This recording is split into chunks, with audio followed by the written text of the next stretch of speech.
So there's no blanks to fill in part 6. I wanted you to have some information to go away with and think about. And what this is in all of marketing automation, and what I mean by that is in all of this marketing and sales funnels, in that whole sort of 7-step client value optimizer system, in all of that, what you should be doing is always promoting the next action. So what I've done is I put together a short list of, if they did this, what's the next most logical action that you could or should be taking? And this is by no means an exhaustive list, but it is fairly important to at least give you some options to think about. So let's take a look at them. So if they click through, and that's the only action you wanted them to take, for example, they clicked a link that they found in social media, and they come to your website, if they clicked a link in an email, whatever they've done, the next action could be video or podcast, buy, register, subscribe, I had buy twice, phone call, and share on social media. So I've given you already those things. That's what we did in section 4, was we went through the list of all of the possible calls to actions once somebody clicks through.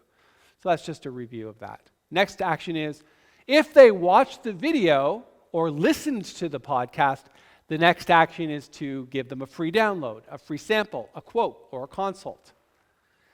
If the next action is they actually bought something or registered for something or subscribed, then the next action is an automated welcome and onboarding sequence. Very important not just to let the sale go without following up and giving them a series of emails on how to take action on what they purchased and some information that they need.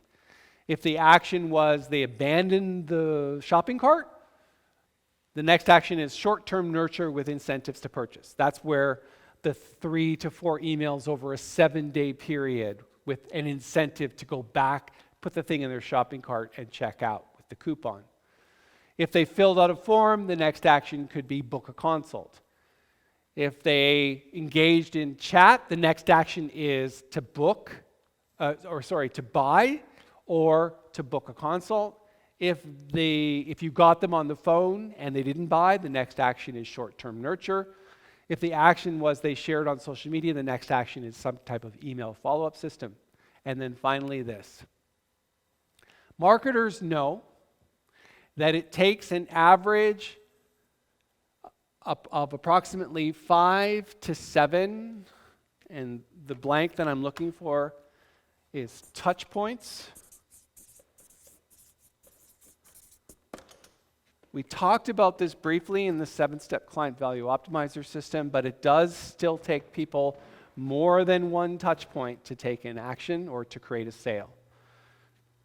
So that's what goes in the blank.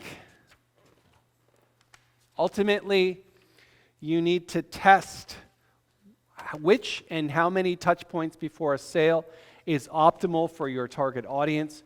When devising your follow-up strategy, this is where marketing automation has the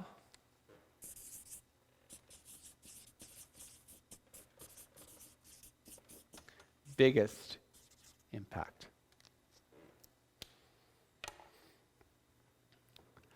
Marketing automation is about automating the follow-up process. That's where you'll get the biggest impact from automation.